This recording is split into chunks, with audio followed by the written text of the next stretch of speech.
Hello, welcome to the Almost Ordinary Moment. My name is Aaron Spears. And I'm fucking Brad Hathcock. Welcome back.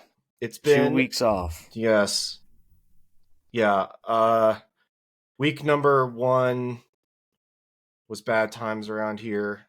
Actually, it still isn't great times. It's never fun to lose a pet, and I lost kind of the heart and soul of the house, so it's tough. I And then understand, man. on We took that little break, gave you some time, and then obviously additional time because I went on vacation. So let's talk about a more positive thing. Tell us about what was your favorite thing about the Kentucky Derby? Man,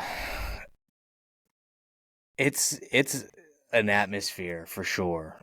So we were on the infield, which is where all the partying is done. I witnessed some very fucked up people Hmm. who were clearly on like drugs and drinking, but it's also kind of funny because every line is 30 minutes to an hour for a beer, cocktail, food. It was like an hour and a half long line to get into the fucking gift shop or tent, whatever that they Jeez. had. Dude, there's 170,000 people that go to this thing all the time. And it is not fucking built for that. Everything I'm telling you would make it seem like it's a bad experience. It really wasn't. It actually was like a good experience with some caveats. Um, so they have you park, like you can park off site and get a shuttle over. But the problem is when it ends, getting a fucking shuttle back, there was like a 3 hour long line to get a shuttle back to your car. So we ended up walking back to the car after having to walk for 30 minutes just to find out that a shuttle is going to be like 3 hours. So it ended up taking like an hour and 15 minutes, hour and 20 minutes to get back to our car afterwards. After we had been standing all day. So, like, we did not bring anything to sit on. There are no seats where we were. The infield people were bringing their own chairs and shit like that. It was really cool to see. My wife actually won some money on Mystic Dan, who was the winner of the Kentucky Derby. And it was like a three-way race, basically. And photo finish, like it was cool to see that live, sort of, because they have these giant fucking screens that they show the race on. Because if you don't get up close to one of the fences, you're not going to see anything. And there's so many people that if you don't get there early in the day, you're not going to get one of those spots. And you can only see like 3 seconds of the race, like as they come flying by you. Yeah. So, it's kind of like you should watch the screen. The people who are sitting in the stands definitely get a better experience. They get, for your ticket, all your food and booze included and stuff. How So, much does a ticket like that go for? so infield tickets were $70, which is not bad. I actually thought that was going to be way more expensive than it was. But to sit in the stands, I think it's like 250 maybe. Oh, I would have paid 250. So we went with some people who, might not be comfortable paying that, for Ah, sure. And then I think they have grandstands as well, which are obviously more money. Um, but I'm honestly not entirely sure. I didn't look, but it was the 150th Derby. Like that's a big, big one. It was cool for me because I like Kentucky, because I like to go on the bourbon trail and get some bourbon, and I did, as you saw.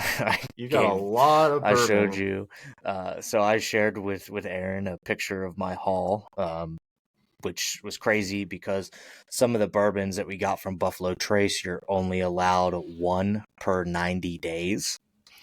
Um, but we went with some people who don't drink bourbon, and you have to like show your license at Buffalo Trace. They give you a wristband, and then you pick up your bottle, assuming they have some left of the bottle of the day.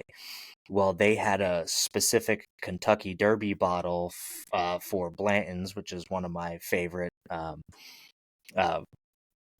my favorite bourbons, and it was also featured in the John Wick movie. Um, Hmm. you little known fact. But the bottle looks like a barrel of bourbon, and then they come with these little like horse toppers on there, and they spell out Blanton's. Um, and the horses on top are all in different like the different motions that a horse goes through during a race. So they have like a whole his like storied kind of thing to it. Um, and I ended up coming home with bottles of Blanton's, bottles of Weller, and Eagle Rare, which are really hard to find in Pennsylvania. They're hard to get, and I came home with a bunch of them just from people who don't drink bourbon. I was buying their bottles from them, but making sure that they got them and stuff like that. But the actual derby, we were dressed to the fucking nines. Everybody has like crazy hats and stuff, like big hats for the women is like a One special person had thing. a particularly crazy hat. Yes, my wife custom built her hat. So she got like a little pink fascinator looking thing, and then she built on top of it a teacup and a tea kettle that was pouring flowers into this teacup.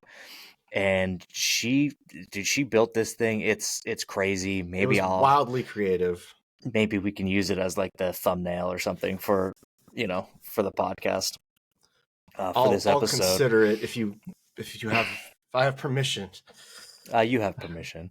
I don't want to put um her face all over the place if it's and dude, I mean, it was fun. We ate as soon as we got there, which was a good thing because later on the line for food was an hour and a half to 2 hours long, and they were already running out of stuff when we got there by like say 11:30 noon, something like that. Like wow. they were already starting to run out of food, and then at like 3 in the afternoon, it was 2 hour long wait, and it only really went till like 7 o'clock. There's like 15 races that day. The actual Kentucky Derby was like race 12 or 13, and then there's actually some races after it. Um, so it is like a whole day event. But virtually after the Kentucky Derby race, everybody was leaving at the same time. The problem is you have to go to get into Churchill Downs. You go like in a tunnel, kind of like underground, and there's only one fucking tunnel. There's only one way in and out, basically. So you have thousands and thousands of people trying to stand in line basically to get through this tunnel. So it was after the Derby race was over. We waited for our friend to cash out some winnings, and then it was probably like an hour and a half to get out of fucking Churchill Downs, something like that. I mean, just chaos ensues basically. So again, it seems kind of like I didn't have a good time because I'm saying all this shit, but that's just not true. Um, they had like a White Claw uh, stage kind of thing where people could go, and they had one of those photo booth things, and you could get White Claws there. They had multiple places to get cocktails and beer and food. They had an Old Forester tent, which is a bourbon that was specific for getting like mint juleps, which is like a big That's Kentucky a thing. staple. It's a Yeah. staple of the Derby. So we had to get some mint juleps. My first ever mint julep. They're not great. I'll say that. Too much Aren't they mint. like warm? Aren't they supposed to be No, like no, warm? dude. And trust me, you did not want any warm drinks that day. It was fucking hot. And like I was walking around in like a full on suit, long sleeves, everything. It was hot for sure. Um, and there were some people wearing shorts and jackets and stuff, but you basically just get dressed to the nines for this whole thing. So Hmm. Well, the same time frame. The Masters was a few weeks ago. And I think that they've kind of nailed it the other way. They have a ton of people that descend onto that golf course, and they've kind of turned that entire area into a place that can actually have the capacity for that many people. So, and it seems like the Derby is getting more popular, not less. So maybe it's time like for them to start investing in stuff like that too. I feel like they can't do it anywhere else. Like it's just been at Churchill Downs forever.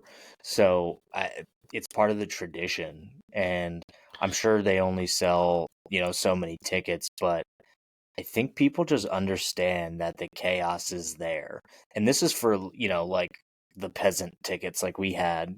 If you get tickets, I think in the stands, you have your own entrances and things, which makes life so much easier.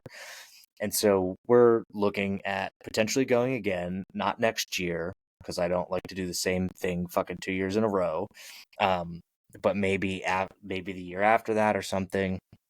It was cool because, like I said, this was a big one, right? Like 150 years. There's a lot of the distilleries were doing like their own bottles. Like Woodford Reserve did two types of bottles. They did one bottle where it was like a wrap that just looked like the Derby, and then actually at Woodford Reserve they had displayed all of the Derby bottles that they've ever done, which is cool. But they also created a $15,000 bottle of bourbon, Damn. and it's made from Baccarat crystal, which is apparently like the nicest crystal on the planet. Every bottle is handmade, and it takes 5 days to make one bottle. And the top, it came with a topper. Like it had a topper to close the bottle, but then if you wanted to open it, it had another topper it was like red and crystal, and it makes it more of the bottle a decanter. Mm-hmm. And apparently the topper was red because I guess the way that they color crystal is to infuse it with metals. I didn't know this. I learned all of this shit on Monday. And what makes it red is that it's filled with 24 karat gold. Wow. So you're getting like a whole bunch of 24 karat gold. You get the finest crystal in the world. And then they actually specially mixed this bourbon out of like 3 different barrels essentially into one.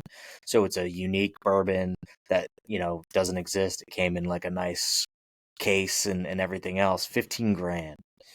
And it was That's not bad. 150th, but they only made 150 bottles ever. That's not bad. It's Everyone's It's saying like a it's an light investment. 15,000. It's It's a an light 15. investment, which, I was trying to see if anybody was like maybe trying to sell the bottles already to see what it would be worth on the secondary market. Um, the people that work at Woodford, obviously, because they want you to buy it, are trying to tell you that it's worth a lot on the secondary market, but you never know. Like these things fluctuate all the time, but Well, that's cool. yeah, Awesome. I'm it's glad you like had a good time. it's a piece of history. I did have a blast. It wasn't just the Derby. That was one day out of the 5 that I went. I went to Buffalo Trace. I went to Castle and Key. I went to Woodford Reserve. I went to the Liquor Barn, which is an unbelievable liquor store. Was that the one that Uh, had the NASCAR hanging in the ceiling? yes. That was cool. Oh, no, that was Jungle Gyms. So that was actually Oh, in Cincinnati, Ohio. So I drove down. It's about a 6-hour drive.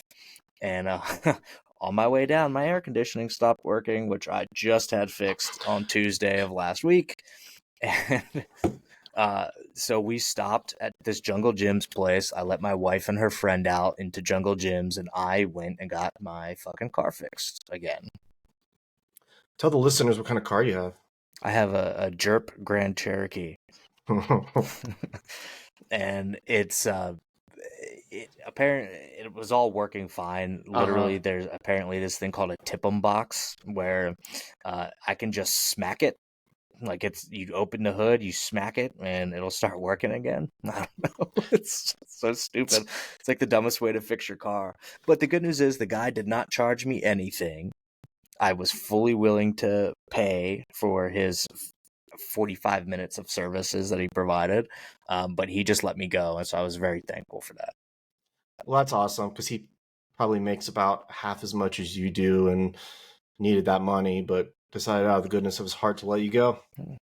Yeah, that's I guess Another I win can't for really say you. it's the South because it was like Cincinnati, but Oh, it's Southern hospitality, as they say. exactly. But it was nice. We had a free place to stay in Kentucky with a friend's parents because she is from Kentucky. So it just made the trip like really worth it. There were 6 of us that went, and we had a good time. Can't complain.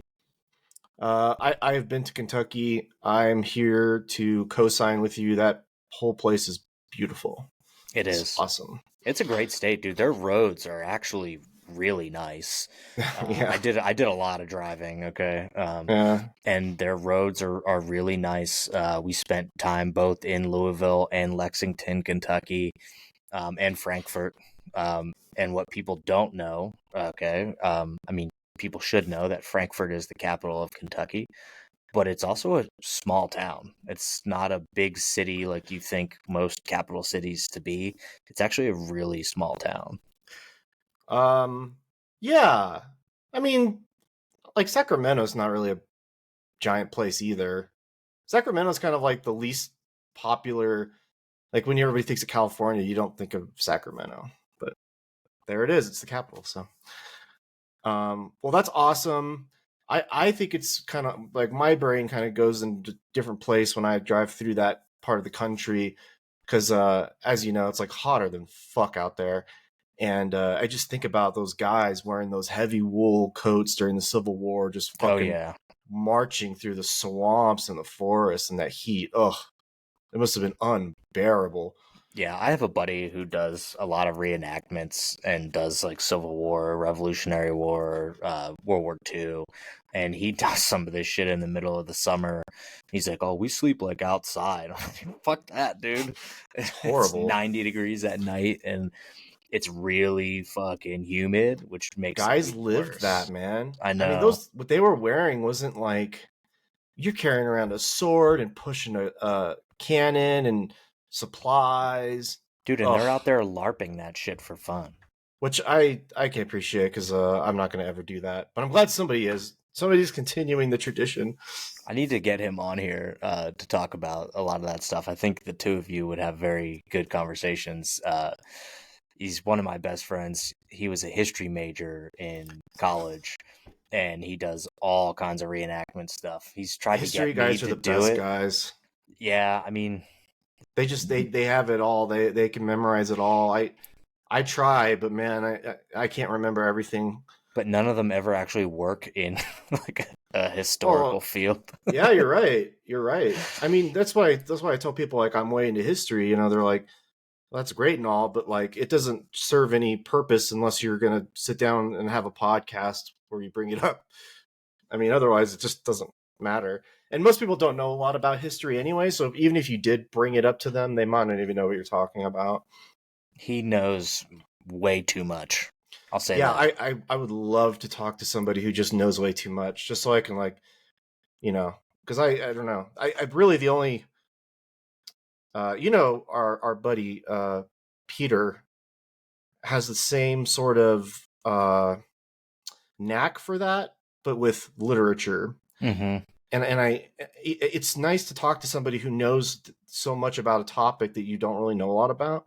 It's like, give me all talk about literature. I don't know much about it, but hit me, you know. So okay, that dead silence brought to you by the news. You want to do some news? Let's do some news. We haven't had any news in a while. uh, there's this ongoing story. Kristi Noem, the governor of South Dakota, Doug Burgum's the governor of North Dakota, I think.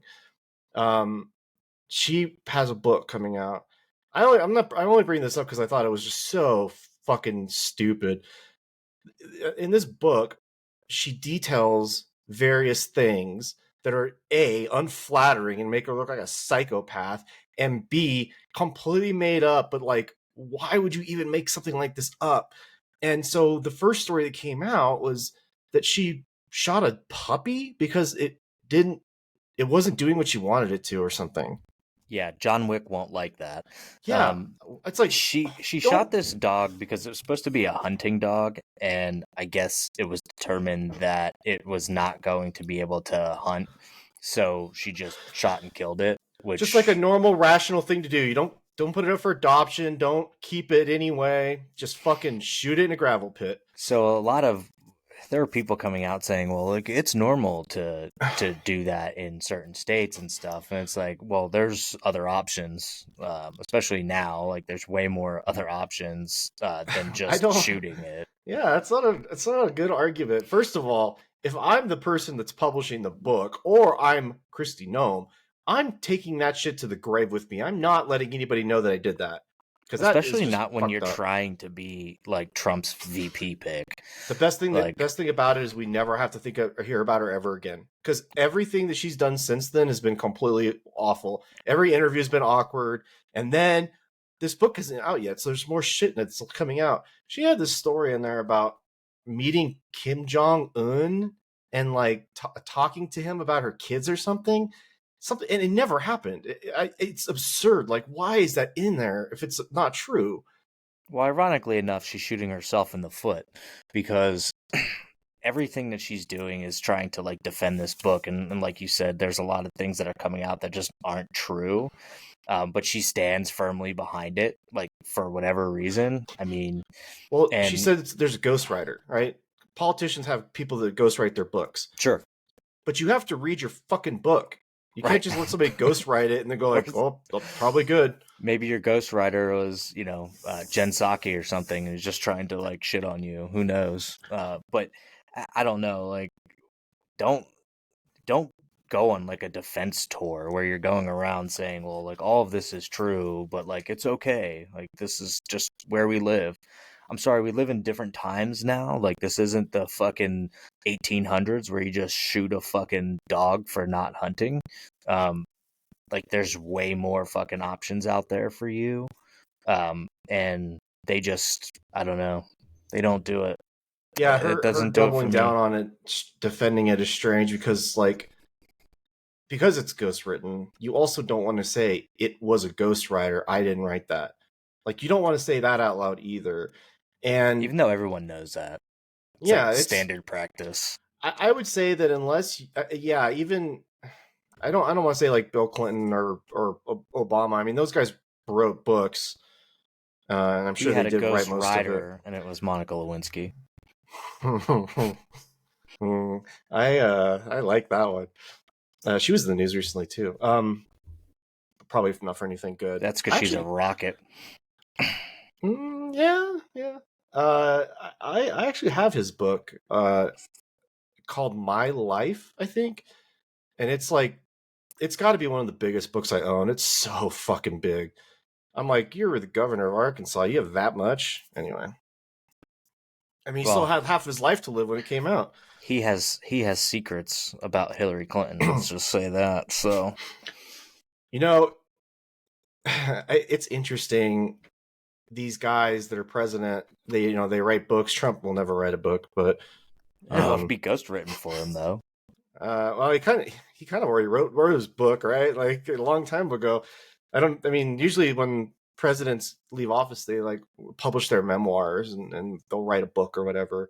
Obama did a couple, but his is pure vanity. He's so far up his own ass that he's Well, just talking about Trump's himself. probably just got lost amongst all the secret documents that he had laying around.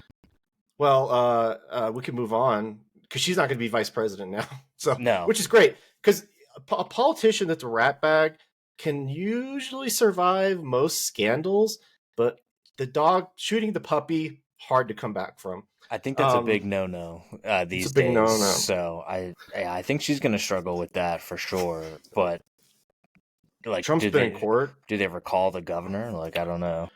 No, I mean I don't know if they have that mechanism in place, but nobody's gonna. I don't know. I'm glad. I'm glad. We have too many girl boss politicians in America right now that they try to project strength, and um, they're usually like kind of bad at it. And she's like the perfect example of that. It's funny that you mentioned the whole girl boss thing, because I read an article the other day about the girl who was the perceived person that created girl boss, and she's like, I wish that would die now. Because she's like, it's getting Uh, out of hand, like it's fucking stupid, it's additional like feminism that like people don't like. I don't know, like there's I don't know. She said it just has like this negative stigma now, so she's hoping that the whole girl boss thing dies down at this point. It's really well, interesting. it is interesting. I look at somebody like Elise Stefanik, and she seems kind of like a pretty sophisticated, intelligent politician uh, who like is what you would say like quote unquote girl boss, but like she doesn't really act like that. Whereas you got like Kristi Noem or Marjorie Taylor Greene or Gretchen Whitmer, and they've got like their leather. They wear that leather and they talk a game or whatever, and it's kind of like off putting a little bit. I don't know. Well, Anyway, Gretchen Whitmer can kind of do whatever she wants. She has the FBI just making up things like trying to kidnap her and stuff and getting people thrown in jail. So man, she would have been a far superior vice presidential pick. Uh, Actually, anybody would have. Um, Trump is in jail. I don't know if you want to talk about that. well, he's I don't not know in much of the. jail. He's on Oh, I'm trial. sorry. He's Yeah. that was a Freudian slip. He could go to jail. So it's Um, funny because he's on his what, like 10th gag order? 10? yeah, He's like something like violated it that. 10 times, something like that. Well, it's so. First of all, the entire thing is a farce, but the gag orders are especially egregious because, and I'm not one to go out here and defend the guy. You know, they're like he's attacking the judge's daughter. Like she's like this 16-year-old or something. She's like a grown woman who works for a Democratic think tank, dark money group or whatever. Like Okay, he could remember attack when her. everybody was like shitting on Barron Trump when he was like a 10-year-old? Yeah, Just because he existed and his dad is Donald Trump, like he had some fucking say in the matter? yeah. I always thought that kids were. I mean, kids have always been sort of off limits when it comes to politics, but if your grown ass son does crack and gets caught with it, it's a different story. Anyway, so I guess he can only campaign on Wednesdays. He has to be in court every other day. Well, He so can't leave New York. apparently this judge is kind of like giving him every chance to like not go to jail, but it's not totally off the table. But let's make no mistake, if you or I violated a gag order, after We're the fucked. first time, we're fucked. We're going to We're jail. fucked. This judge doesn't want to be the first person to throw a former president in jail for violating a gag order, like, because there's no precedent for it. So he's kind of playing this like game where it's like, well, you should shut up, and Trump doesn't have to, because some people think, and this is somewhat of a conspiracy theory, I guess, but not really. Oh, This is not conspiracy theory corner, um, oh. but that Trump wants this judge to throw him in jail for violating a gag order. That it would look good, because every single time, and this is true, every single time that something has happened with him and like going on trial or having like another indictment against him, his poll numbers have gone up. That's actually a fact. So allegedly he's purposely violating these gag orders because he wants this judge to throw him in jail so that he gets higher poll numbers, because people will be like, oh, they're out to get him. Well, fortunately for him, he got the bump from all the indictments, and now he doesn't have to do much besides coast. The polling suggests that he will win if it were held today, the election. Dude, he's winning in every swing state. Yeah, and So their and their only hope would be to turn some red states blue, and let's face it, that's probably not going to happen. I mean, so I'm looking at President Optics, right?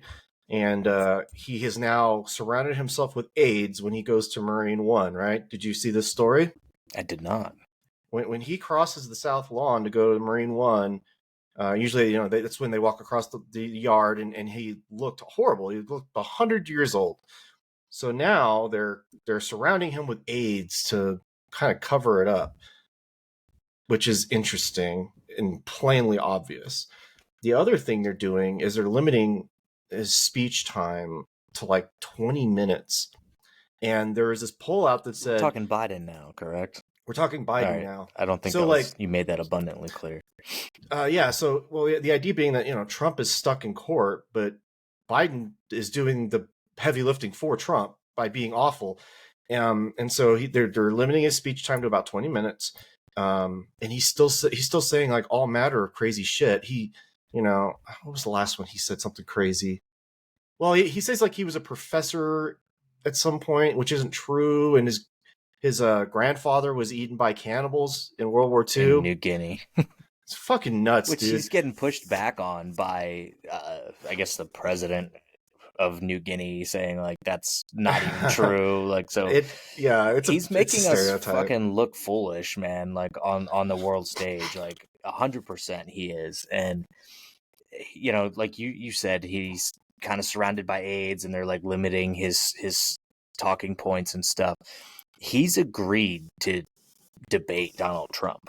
It can't happen. Like, they're gonna have to pump him full of all the fucking Chinese supplements and shit like that, and like Mexican supplements to get him standing for a debate. I can't imagine it happening. But what I was gonna say was he's also he is like basically every week a new campaign ad gets cut for Donald Trump. So free Palestine, putting a keffiyeh on George Washington's statue, all this crazy shit going on. Telling Jews to go back to Poland, right? There's like a lot of crazy anti-Semitic shit going on elite universities, and that's a campaign ad right there. The immigration, somebody just got killed in a car crash by an illegal immigrant that got in here last year, I think, in Maine or something. That's a campaign ad for Trump. Right. But the funny thing is, though, Trump, and I just watched Bill Maher earlier today, and Kellyanne Conway, I believe it was on there. And she was even saying that like Trump was the most pro-Israel president ever. So That's true. if all of these people who are going to be anti-Biden because of the Free Palestine stuff and whatever, they're not going to help themselves by trying to elect Donald Trump either. And let's face it, the third biggest person in this race is going to be RFK Jr., and he's actually probably worse than Donald Trump and Joe Biden He's pro-Israel. in that regard. Yeah, he's also starkly pro-Israel.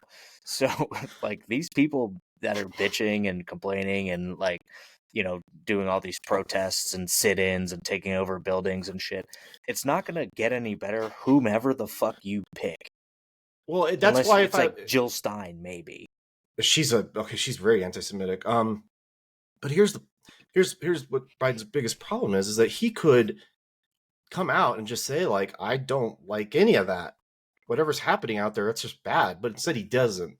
And so he lets the problem fester. I'm watching it in real time thinking next year, you'll look back on it and go, oh, this is how his presidency failed because he just didn't do anything about it. Those fucking protesters are organized. They're well funded. They have tents that are all the same color. The tents all cost money. They're very expensive. It's letters, it's masks. All this shit is paid for by dark money groups. And they're going to do it in Chicago during that convention as well. Oh, 100%.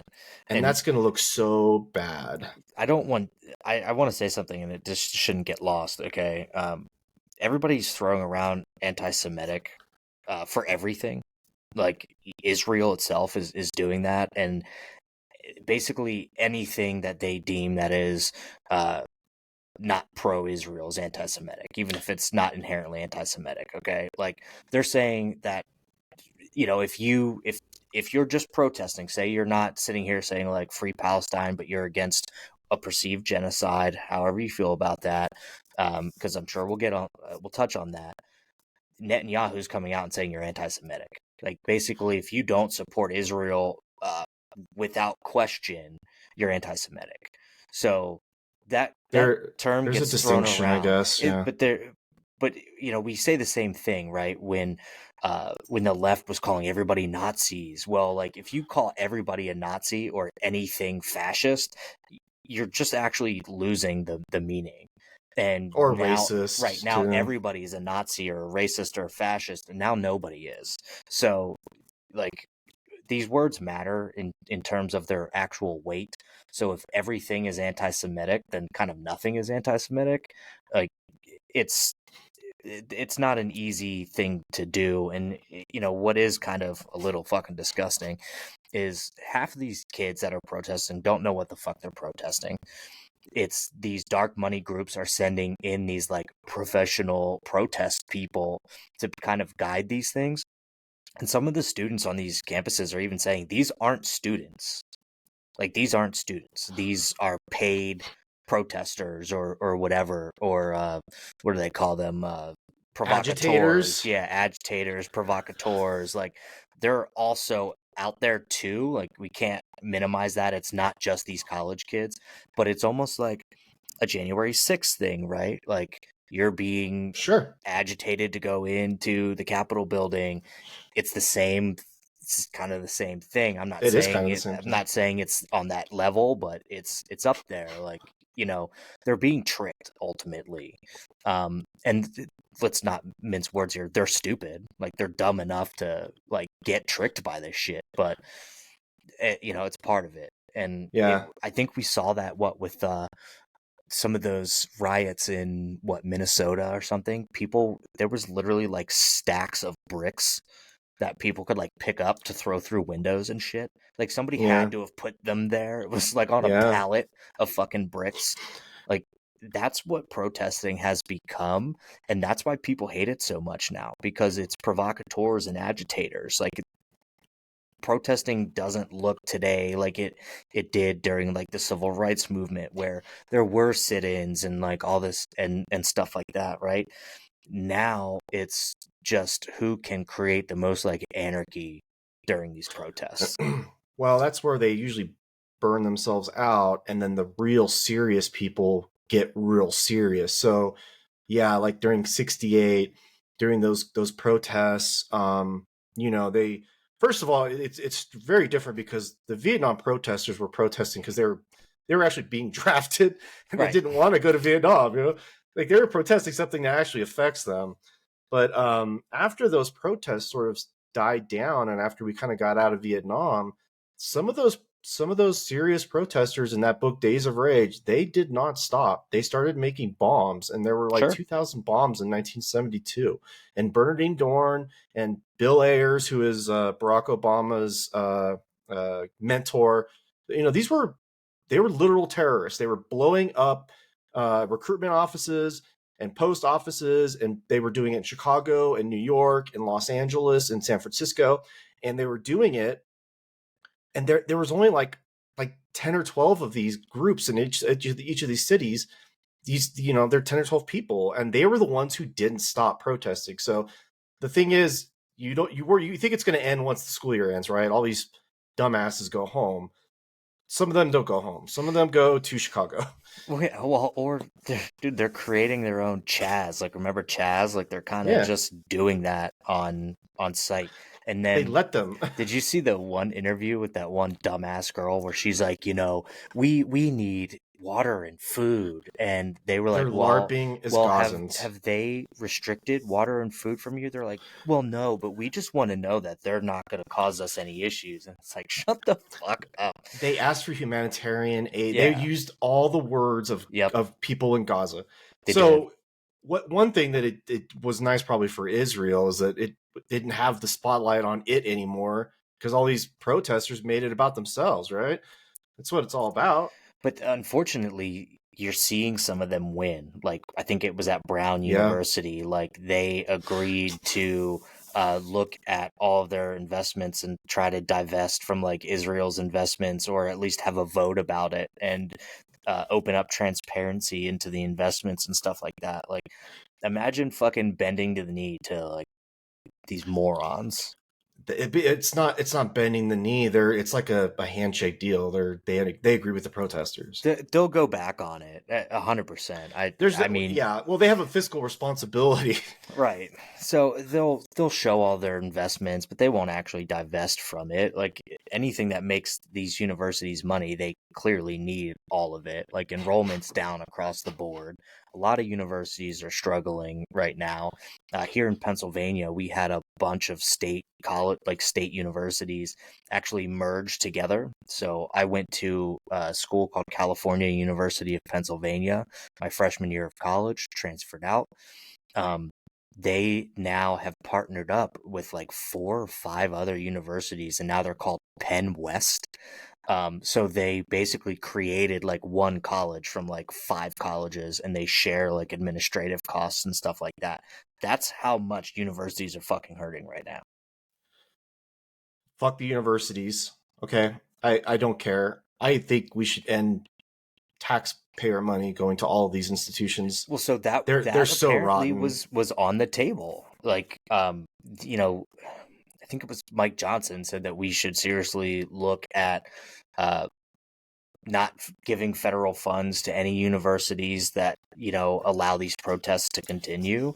Well, And Columbia is the biggest taker of the right, money. I'm Yeah. I'm here for that. Like I'm here for that. Just That, because I don't believe that the federal government, aka taxpayer dollars, should be propping up these universities, especially that not because they're all just like liberal fucking bastions, and like everybody is becoming indoctrinated. Yeah, okay, so you have students who go to these schools, they take out $89,000 in student loan debt. They get pumped out into the world, mush brain. They don't know a goddamn thing except for apparently, how to protest and wear a keffiyeh. And then, I'm supposed to sit on the sidelines while they get their student loan forgiven and while Columbia collects a check from the federal government. Like, it's offensive, frankly.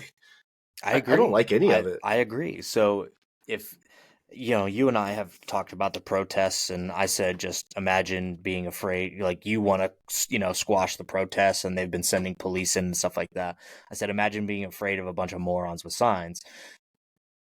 It's still true. You have the right to protest, but when you are entering a building and taking over a building and stuff, sure, cops should be called. I agree with that part because it's private property. You don't have the ability to take over the building itself and all that. But, um, again, is it happening because a provocateur kind of like pushes you in that direction, like the feds did I, with January 6th, where, Ray Epps, just saying, uh, like where does it go from here? Obviously, we've seen 2 paths so far. Some universities are kind of like, yeah, it's fine, like we'll bend the knee, and then these other universities are kind of like squashing it.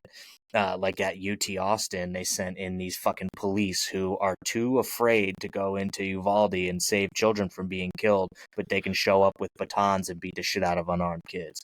Eh, Woo, Brad. Woo. Like, I mean, it's again, how I typically stand on things, right in the fucking middle, because there's always context that needs to be taken into account, and um, but the longer and longer these things go on, the more and more I'm like, just beat the shit out of these kids and get them out of here. Like, they're just becoming annoying. But at the same time, it's hurting Joe Biden a lot. So I'm here for that too. That Like, it's totally his fault. it's absolutely He destroying gets what he him. deserves. He absolutely gets what he deserves. But also, we shouldn't be like unequivocally supporting Israel either. They are not a NATO country, but we can support them, but there should be conditioned aid. And I believe conditioned aid should be for anyone we give aid to, not just Israel. I mean, Yeah, anyone. what conditions? I don't even know what conditions do you mean?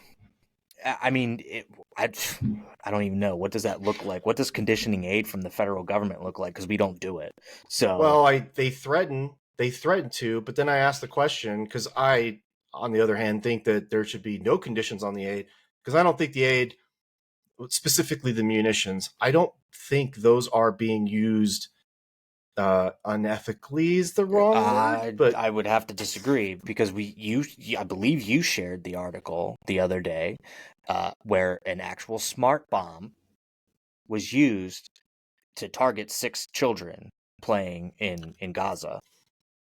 So okay, so it's only 6. It's it only is only 6, 6. Okay, but you just spent I don't know what few $1 million to kill a bunch of children, and it was a smart bomb, so you should be able to not do that.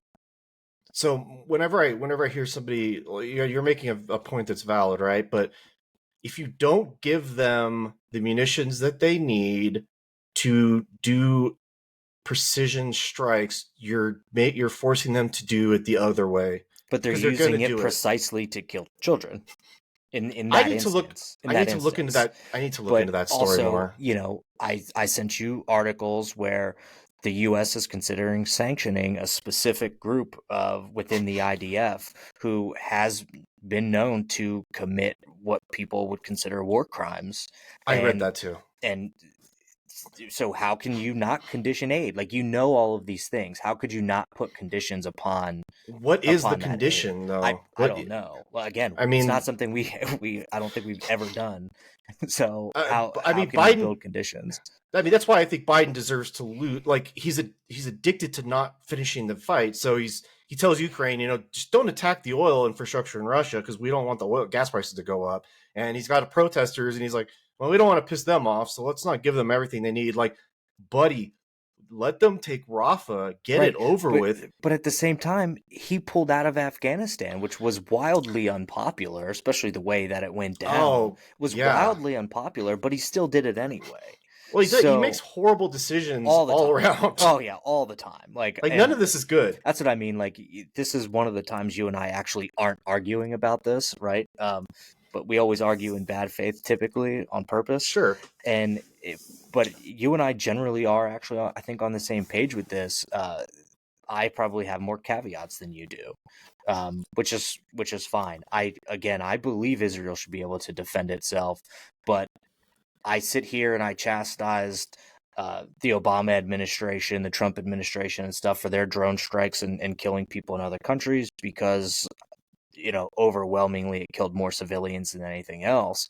I'm going to do the same to Israel. That's fine. If you want to be consistent and like that, that's fine. Exactly. At the very least, I'm consistent in my belief. So I don't know what to tell you. Well, I mean, all I could say is, like, if I was this dude's campaign manager, I would have 3 years ago, I would have said, like, you might want Ukraine to win fast, because if you don't, they're not going to win fast. They're going to lose slowly. And the same thing goes for Israel. Different situation, vastly different. We're talking about, like, geographically speaking, it's like the tiny Right. area. But historically but speaking, we're not good at getting things done quickly. I mean, well, remember they told us shock and awe is in Afghanistan is gonna, like, completely fucking, that's gonna take it for us, and then we were there for 20 thank you years. for pointing that out. Thank you for pointing that out, because you're right, and that's why I'm saying, like, we've yet again bungled two different things. We didn't do enough for Ukraine early on, and then we get to where we are now. If you don't let Israel go into Rafah, and by the way, the Israeli government's handled this all very poorly, because they just, as we've said in the past, they don't communicate very well. But go into Rafah. They're worried about hostages. Sure, It's too late. In all fairness, those hostages are probably mostly dead. What they're planning on, you're right. What they're planning on right now is that they're going to find hostages that are either dead, they're maimed, or they're pregnant, and Right. that's all the shit that they're worried about. And Hamas also doesn't want. They're not going to release more hostage videos. They don't want anybody to find out what they did either, because there are going to be women that come out of their pregnant, and there are going to be people missing arms. But Hamas, there was a deal that was to be cut in Egypt. A ceasefire deal to be cut in Egypt. Hamas signed on to the deal. You know what the deal was, though? Israel never sent anybody to reach a deal at all. First of all, this is the U.S. pushing this. Okay, this is the U.S. pushing this. I don't like the U.S. pushing this. Israel did not show up. Well, why? If we are sending them all the fucking money and munitions that they need, they should listen to us. At That least for some kind of diplomacy. The thing is, they don't want diplomacy. This goes back to what I've said about Netanyahu before, and I've heard he says, "Oh, we'll do elections and stuff after." He's wildly unpopular in Israel, even though they believe that the war should continue until Hamas is gone. They do not like Netanyahu, but he does not want to give up power. Like, this is all power grab for Netanyahu. okay, It's well, 100%. it is the only elected democracy in the Middle East, so I'm not so quick to say he needs to like resign because I'm in America.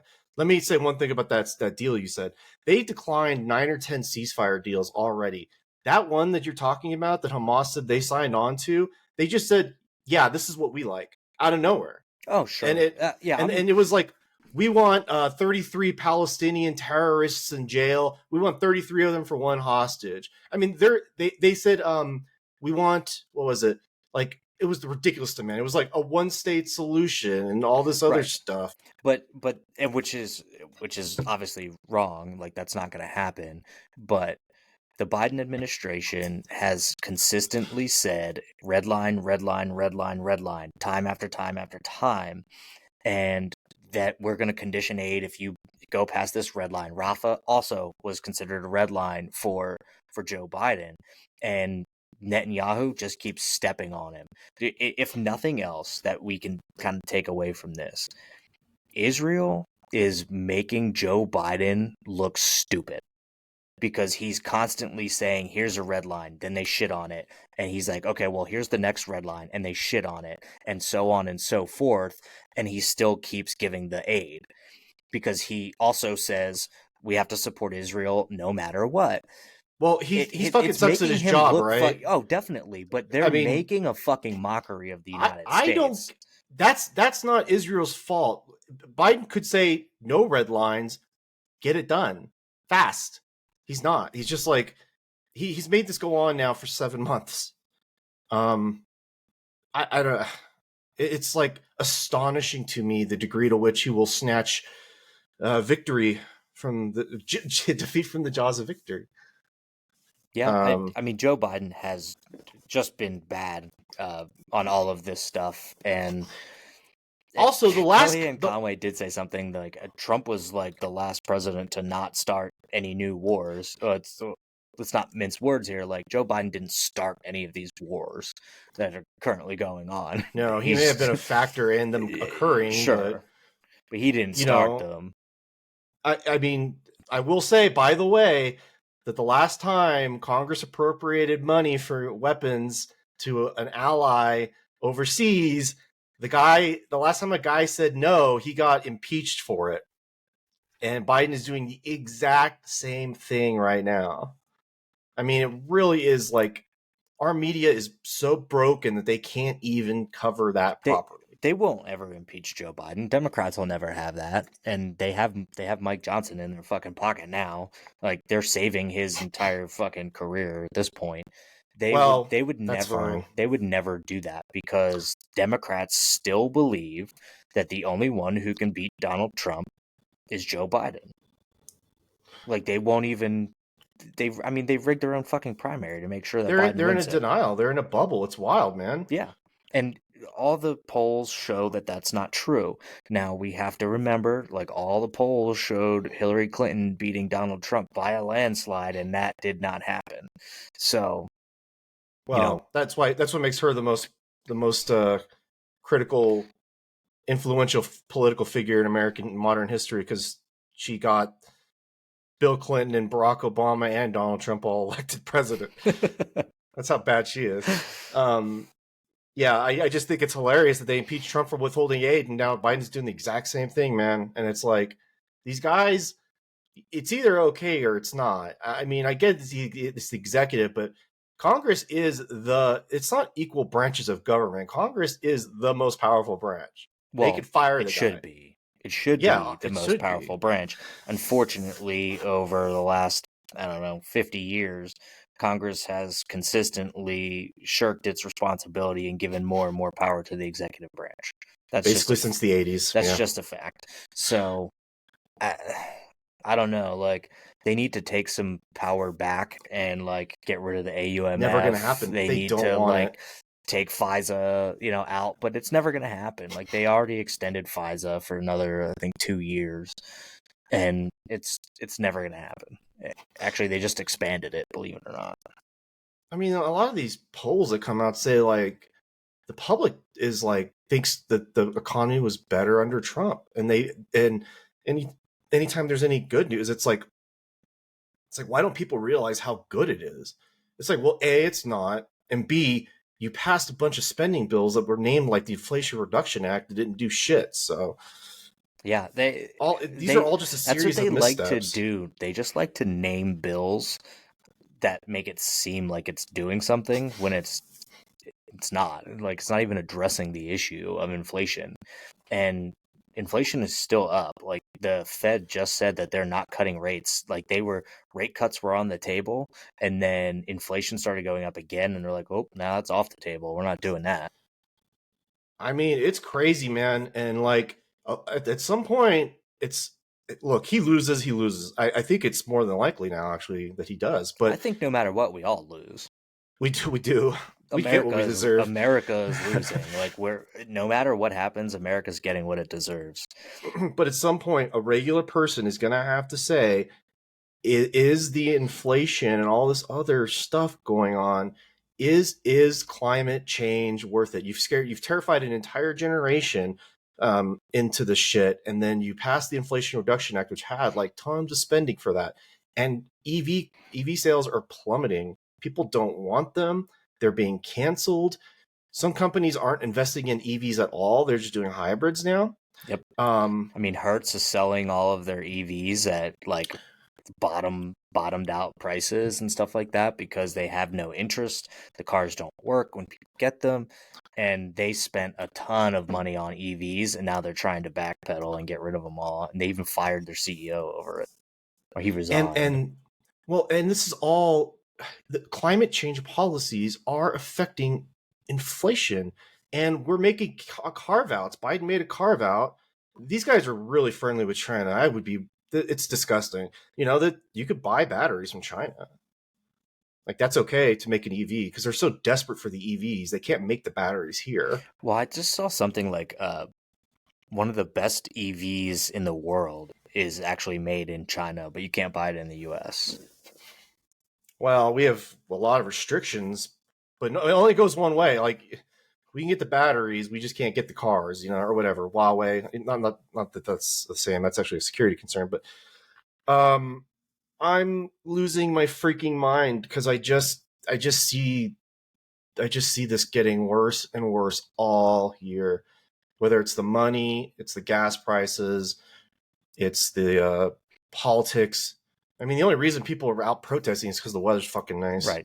The thing is that people view the economy from their wallet and from their pocketbook. Like, That's the they only don't way to do it. give a fuck about these companies and them making money and everything else. They don't care about the stock market necessarily. Like, people who are invested in it obviously do, but it's about what you can afford, and people can't afford shit. So they're obviously going to try to lean towards Trump and everything. And if Trump gets back in office, what Democrats will say is like, well, these are Joe Biden's policies that are making the economy better. It just took, a couple of years for it to hit the economy, which is true. That is true with economics. Like, it does take a couple of years to hit, but like, they're now trying to take credit for like the good, like the good economy that we did have under Trump. And let's make no bones about it. The trillions of dollars that the government spent during COVID and everything is a huge part of why inflation is the way it is right It now. unraveled everything. But if you're somebody, the message is going to be like pro democracy, pro democracy. It's not going to work because people don't see it that way. Normal ass people that aren't doing podcasts about politics, they just really don't give a fuck who the president is, as long as it's getting better for them. Well, you hear a lot now from Democrats, and this has happened, I think, probably even before Trump. Democracy is on the ballot. Democracy is on the ballot, but not really. When you rig your fucking primary so that the incumbent president has no challengers. Like, or I got 2 ballots in the mail the last election right. we had here. Or you're why did I get 2 mail-in ballots? Right. Why'd you get 2? Like, why are you actively suppressing, people like RFK and making sure that he doesn't have like Secret Service, even though he's polling high enough to get it? Like, why are you doing all of that? Because you love democracy? Sure. Let's go with that. Yeah. It's not a winning message. Okay. Anything else you want to talk about? What else did I text you about earlier? I don't know. Let's see. I'm looking right now. Oh, Ed Harris is amazing. That's good. Yeah, I got to get back into the swing of my movies. Being on the A list and all, I got to start getting out there and seeing some movies. This month is actually pretty incredible for the amount of movies that are coming out and stuff. So I have to get back to that, but I'm trying to catch up because it's also like project season around the house. Like, obviously, I have shit to do outside, but I definitely have to get back into seeing some films. I finished about half of Shogun. I finished about half of Fallout. I finished about half of Clarkson's Farm. I told you I started watching old Johnny Carson interviews. It's so neat. Like, because he was like one of the first like late night guys, right? Mm-hmm. Like he kind of created the format. And he was interviewing Betty Davis, and she's like very old at this point. And she's telling these like amazing stories, and she brought all this shit that she got from France, and they're both just sitting there smoking. Everything's kind of got that brown color to it, like the 70s, and it just looks grimy and just weird. And it's like, oh, it's so strange. Oh, I can only imagine. Yeah, I can only imagine. Because she's sitting there telling, she talks like a modern person does, right? But then she's like, yeah, I worked with many directors. I hated them all, and she died in like 89, right? So like I was 5 years old. Like none of this matters except for this. Like I'm taking a time machine back to a time I wasn't alive, and it's very strange. And now late night's like the worst form of fucking media you can consume. So Bill Maher said this the other day on a podcast. He was talking to Jerry Seinfeld. And he said that late night is a reflection of what the culture wants at the time it's on. And so Johnny Carson was like a reflection of the culture of the time. And then Jay Leno and Letterman were as well. And now we've got, 6 liberal, whiny people, and it's late night liberal talk therapy, basically. And it just seems like that's the fit for the time. Because Bill Maher is the only guy out there who has any goddamn unique thoughts of his own. I think that makes sense. Yeah, Bill Maher's been fucking killing it lately, man. Like, honestly, like ever since Trump left office, he's really just been doing it. And, we're starting to see it come back a little bit where it's Trump. But he's doing it differently this time than when Trump was president, because I think he's so like disaffected or whatever with the left that he's like fed up and sick with all their bullshit. That while he's anti-Trump, he's just like, I'm kind of tired of all of this shit, and now he's saying whatever he wants to do. But my favorite thing is that he's doing the Trump looking like he's jerking off 2 guys at once thing in like every episode now, and it hits every time. He would say, I haven't changed my politics, the party changed, and that's true. And he has been consistent. he has been. I mean, there was that freak out in 2016 when Trump won, and that happened across the board everywhere. Now, if you were in the media and you looked back on that and you were able to see how hysterical you acted, you might go, maybe I should try something different this time, because I'm not convincing the other side of anything. And I think he did that. I did that, and I think the rest of these guys didn't. Jon Stewart a little bit, a tiny bit, but the rest of them are all fucking they're out of their minds. Like, Stephen Colbert sounds like a madman. Oh, he's crazy. I have to give Jon Stewart a lot of credit because he shut down his Apple show because they were like, well, you can't criticize China. So he was like, go fuck yourself. I'm out. And He now he's is back with The on. Daily Show. Yeah, actually, he was. I just watched the John Mulvaney live shows. He's doing like 6 of them. They're all about Los Angeles, and it's on Netflix. And Jon Stewart is on one of them, and he seems kind of normal. He says he's been a little wonky, I would say, but compared to the rest of them, he's like a saint of Yeah, rationality. he's pretty sane, and he's always been like pretty down the middle for the most part. In my opinion, everybody's brain broke with Trump, but he seemed to at least come back to sanity, just like Bill Maher has, and it's nice to see at least the media is fucking weird They, because they they're like doing it all over again. they were like putting out hit pieces against Biden, uh, like trying to basically get a primary challenger, and then when it wasn't working, they were like, okay, well now we're going full support of Biden, and it just I don't know, it's really weird. Anybody who consumes like major media, it's just you're That's doing not a lot of yourself a people. fucking disservice.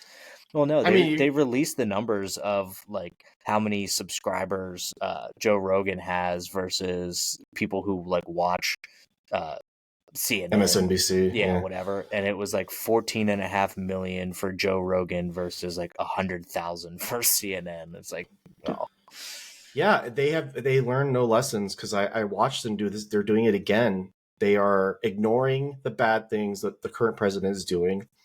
They're trying to prop him up, and they're trying to get Trump. They're trying to get him, and it's not going to work. And he's going to win again. And then they'll only have themselves to blame because they learn nothing. that's why they call him the Teflon Don, like Because nothing he always stick. bounces back. The one Nothing thing you're sticks. trying to stick him with right now is that paid uh he paid Stormy Daniels, like who violated an NDA, by the way, to like shut up and go away. And the debate is whether or not he should have used campaign funds to do it. Like, come on. Like that's what you're trying It's to the first stick on time. him Yeah, again, it's the first time again. anybody ever got caught doing that ever. Um, and yeah, I just it's most people again. I just they just want life to go be smooth sailing. I think the big thing that can be taken away from this too is the Supreme Court saying that like, well, Trump should have some kind of immunity, right? But like what acts did he like January 6th, like they're basically saying was he acting as the president when he said this or was he just acting as like a person? And Unfortunately, it's both when it's Trump. right, this is fucking dangerous. Like presidents should not have immunity from I don't think anything. they They're should. normal Uh, fucking they people. they already do. They They're, already do have too much immunity because they're drone striking vans full of kids. right. Well, and, I sent you. Well, I sent it this morning, so you might not have seen it since you're a few hours behind. But that thing about the ICC, so that we can pretty much tie things up here, I think, because of Israel, the ICC, the International Criminal Court, wanted to issue arrest warrants for Benjamin Netanyahu. You say is useless because they have no enforcement mechanism, but he could be arrested if he were to go to a country who has signed on to the ICC. Yeah, Interpol could pick him up. Actually, Putin was not able to go, who also did not sign on to the ICC, was not able to go to a BRICS meeting because of that ruling. Actually, he would have been arrested. But George Bush signed a law that basically, if there's something that the U.S. doesn't like from the ICC in order to protect U.S. troops from basically, having war crimes charged against them, that we could like invade the Hague and basically Oh, shut down the ICC. Like that's what I was sharing with you. And now they essentially want to, it sounds like to me, that they want to like invoke this U.S. law to protect Benjamin Netanyahu from getting these charges put against them. I don't. First of all, that rules. I just found out that this the was a idea of thing, and I'm invading the like, Hague is kind of crazy. interesting. Yeah, interesting. Like, yeah, I don't think the ICC should. ICJ, ICC. So you have the ICC as a whole is like the International Criminal Court. and then the ICJ is Criminal justice. Yeah, I would imagine would maybe be part of that. So I don't think that's a good idea for them to issue arrest warrants for any world leader, because if you're not, you can't arrest Benjamin Netanyahu and not Kim Jong-un or Vladimir Putin, right? Like real bad guys. Netanyahu will someday leave. He will not be in charge forever. He might even last the rest of the year. Sure. So let's not go and arrest him. Putin will eventually die. Yes. And stuff like that, and Kim Jong-un. But I want to invade the Hague. I want to invade Canada, and I want to invade the Hague, and I want to invade Greenland. I'm all for it. Let's take all three. Well, Trump wanted to buy Greenland. That would have been fine. If it was any other president, it would have been the most brilliant idea, because it is a great idea. But because it was his idea, they laughed it off. Of course. We totally could use Greenland. Greenland would want us as well, Well, yeah, I mean, who doesn't? Everybody wants the U.S. to back them. That's kind of like the thing, right? If Greenland's the 51st state, that's a lot of natural resources. Could you imagine if Greenland became the 51st state before Puerto Rico? And you know how pissed off they'd be? I mean, Puerto Rico, not going to do anything about it, but like, imagine how Puerto Rico is not a real place. Washington, D.C. and Puerto Rico, not real. Virgin Islands, not real. Don't exist. Greenland, Guam, very real. Not a thing. Guam, not real. Just a dropping off point. But Greenland, fuck yeah, dude. Greenland's real. That's a legit Let's take it by force. I mean, the people of Canada cry out for regime change, Brad. I know. They want us to invade. Well, they have their blackface president up there. Prime Minister, I guess. Prime Minister. Yes. Who, speaking of Canada, enjoying the hockey? Yes. So update, Aaron won out in the first round because he took a bunch of safe picks like a pussy. And it's gambling money. It's not supposed to be funny games. So for everyone out there, there was a total of $320 on the line amongst the entire first round. If every pick swept, you could win $320. The only money that changed hand was $35. So well, we did pretty well. It would have been less had my picks actually won in game 6 or 5 and not game 7. Yeah, you had the Bruins and the Stars, Dallas Stars go late. Yep. And I got a sweep in the Rangers, and yeah, it was an exciting first round. I'm sad. It's like last year, when I really got into it. It's like, oh, it's been a year since I got my fix of first round hockey. And it's just like, oh, it's 7 hours of hockey every night, and everybody's playing their asses off. But now the stakes are a little bit higher, a little more stressful to watch the second round. Oh, for sure. Florida looks good, man. I'm interested. They kind of got smacked up by the Bruins in that first game. There's no way that happens again. They're not going to let that happen. I watched Paul Maurice is such a treasure to listen to, because he's so wise about the things he says, and he talks about the young players, and he talks about being 26 and 27 versus 21 and 22, and how and this is all just in a press conference about the game tonight, right? Mm-hmm. But he's interviewing them, and he's just talking about how these are considerations you make, and the game is complicated, and his decision making is complicated. And when I listen to Mike McDaniel, the Dolphins head coach, I get the same sort of vibe, which is steady hand on the wheel and knows what to do, what to fix. And Paul Maurice, I think all those guys know how they fucked up. And it's hard to see them dropping game 2. But if they do, I don't know. I'm starting to sweat a little on that. Yeah. Well, I mean, last night that Dallas-Colorado game was crazy. Like, Dallas goes up 3 goals, and then Colorado comes back and the Rangers Hurricanes game was crazy too. That was a 3-3 game, 2 overtimes, Yep. And tonight is tonight I am very interested to see the Oilers and Canucks play. Yeah, finally after like 14 days off. Yeah. But it's we have two Canadian teams left, but they made it. They made it to the second round. Yeah, they won't And win. now they both won't win. No, the Oilers could I don't know if they could beat the Stars, but they think they could beat the Canucks. Yeah, but could they beat the Avs? The Avalanche look good. I know they went down 3 goals, but the Avalanche look good, man. Oh no, Gorgiev is not having a good time, but everybody else on that team is like on fire. But if he could just steady himself, he doesn't have to be great. He just has to be good. And if he can just be good, like he's not Igor Shesterkin who had like 60 fucking saves in that game. Like beast mode last night. Absolute beast mode. Because I turned on the game. And I think it was in like the third period, and Carolina already had like 37 shots on goal. Oh yeah. So like he was already having a good game, and there was, I don't know, 15 minutes left in the third period. So like he's already having a good game, and then he continues to push that on, throughout 2 overtimes. Like, I mean, a lot of people are saying that these playoffs are not good. But that just means you're not a fucking hockey fan, in my opinion. Yeah, I think they've all been good.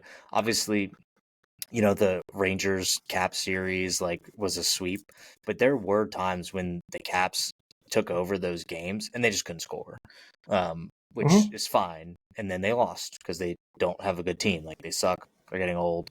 But I don't know. These playoffs are always great, in my opinion. So.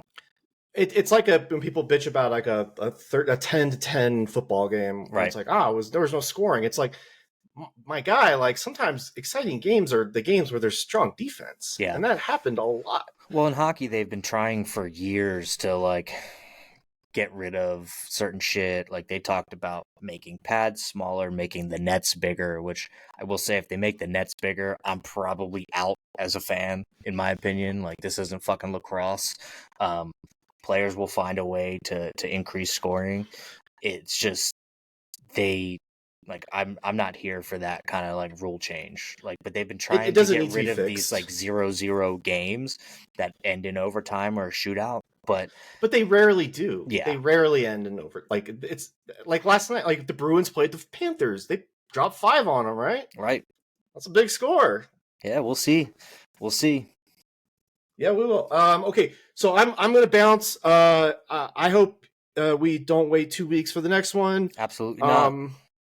And you have a great weekend, sir. Awesome. I will. You too, buddy.